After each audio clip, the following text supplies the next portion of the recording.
یہ ڈرامہ جمع تقسیم کی 17ویں قسط کا تجزیہ ہے اور اس قسط میں ایک گھر جو محبت اور سکون کی جگہ ہونی چاہیے تھی وہ ایک میدان جنگ بن چکا ہے۔ یہاں فرض اور خواہشیں، پرانی روایتیں اور نئے خواب سب آپس میں ٹکرا رہے ہیں۔ تو چلیے دیکھتے ہیں کہ یہ خاندان ٹوٹنے کے اس دہانے تک آخر پہنچا کیسے۔ پتہ ہے اس پوری کہانی کا جو تنازع ہے نا وہ اس ایک جملے میں چھپا ہے۔ کیش کی والدہ کے یہ الفاظ صرف ایک ماں کا ڈر نہیں ہے، نہیں، یہ اس قبضے کا، اس گہری بے اعتمادی کا ثبوت ہے جو اس گھر کی بنیادیں ہلانے والی ہے۔ یہ وہ لکیر ہے جو اب کھینچ دی گئی ہے۔ تو سوال یہ ہے کہ آخر یہ نوبت آئی کیسے؟ یہ گھر جو کبھی لیلی اور کیش کے لیے ایک پرسکون جگہ تھی، وہ دو خاندانوں کی چھاؤنی میں کیسے بدل گیا؟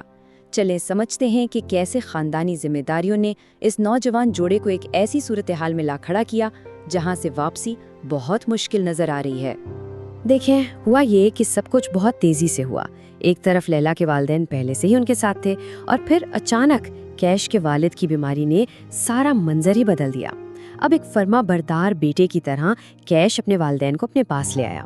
اسے کیا معلوم تھا کہ اس کا یہ فیصلہ دو بالکل الگ دنیاؤں کو ایک ہی چھت کے نیچے لا کر ایک نا ختم ہونے والے طوفان کی شروعات کر دے گا۔ اور بس وہ گھر جو کبھی لیلا اور کیش کا اپنا تھا، ان کی پناہ گاہ تھا، اب ہر وقت کی ٹینشن کا مرکز بن گیا۔ پرائیویسی تو جیسے ایک خواب بن کر رہ گئی۔ ہر کمرے میں، ہر کونے میں ایک عجیب سی کشیدگی۔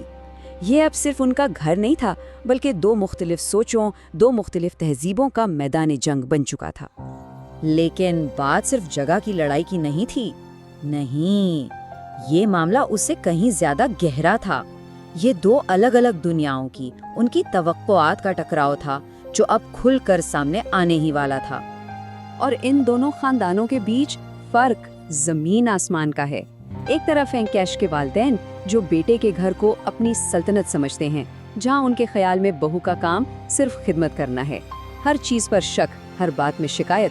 اور دوسری طرف ہیں لیلا کے والدین جو خود کو مہمان سمجھ کر ہر حال میں ایڈجسٹ کرنے کی کوشش کر رہے ہیں۔ اب ایسے میں تصادم نہ ہوتا تو اور کیا ہوتا؟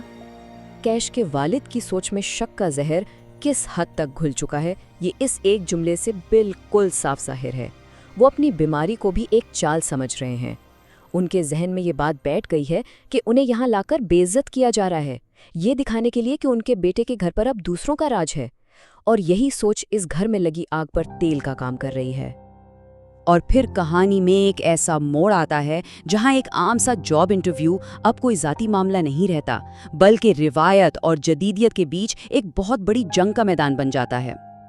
اور یہیں آ کر کہانی اس بنیادی سوال پر رک جاتی ہے جو شاید آج بھی کئی گھروں میں پوچھا جاتا ہے۔ کیا ایک پڑھی لکھی عورت کے خواب شادی کے بعد ختم ہو جانے چاہیے؟ کیا اس کی پہچان صرف ایک بہو ہونے تک ہی محدود ہے، خاص طور پر جب اس کا سسرال بالکل مختلف سوچ رکھتا ہو؟ ایک طرف سے جواب بالکل صاف اور واضح ہے، ہماری بہوئیں نوکری نہیں کرتی۔ کیش کے والد کے لیے یہ کوئی بحث کی بات ہی نہیں، یہ ایک اٹل قانون ہے۔ ان کے نزدیک یہ خاندان کی عزت اور رواج کا سوال ہے، بات ختم۔ لیکن اس روایتی سوچ کے سامنے ایک نئی مضبوط آواز اٹھتی ہے۔ لیلا کی والدہ صاف کہہ دیتی ہیں کہ ان کی بیٹی کی تعلیم صرف گھر میں بیٹھ کر روٹیاں پکانے کے لیے نہیں تھی۔ ان کے لیے تعلیم کا مطلب اپنی بیٹی کو بااختیار بنانا تھا تاکہ وہ دنیا میں اپنا ایک مقام بنا سکے۔ اور پھر لیلا کی والدہ وہ لفظ استعمال کرتی ہیں جو اس پوری بحث کو ایک ذاتی حملے میں بدل دیتا ہے، دقیانوسی خیالات۔ یہ صرف ایک لفظ نہیں، یہ ایک نسل کی پوری سوچ پر ایک الزام ہے۔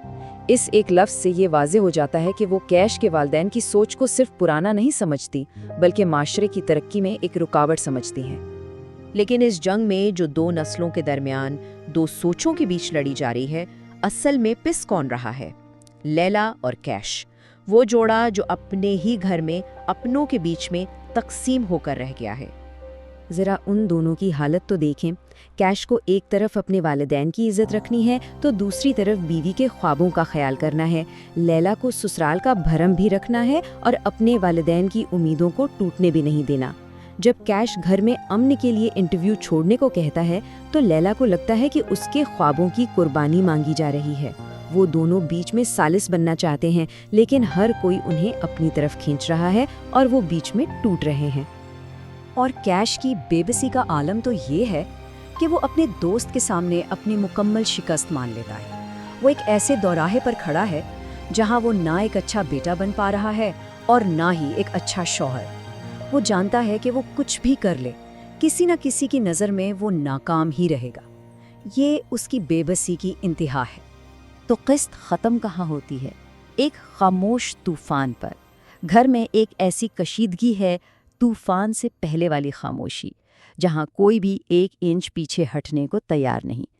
دیکھتے ہیں کہ اس جنگ کے آخر میں کون کہاں کھڑا ہے۔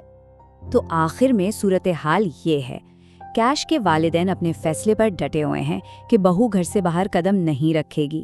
لیلا کے والدین اسے اپنے حق کے لیے لڑنے کو کہہ رہے ہیں، اور لیلا جو اس طوفان کو روکنے کے لیے اپنا انٹرویو تک قربان کرنے کا سوچتی ہے، اسے اپنی ہی ماں کی مخالفت کا سامنا کرنا پڑتا ہے۔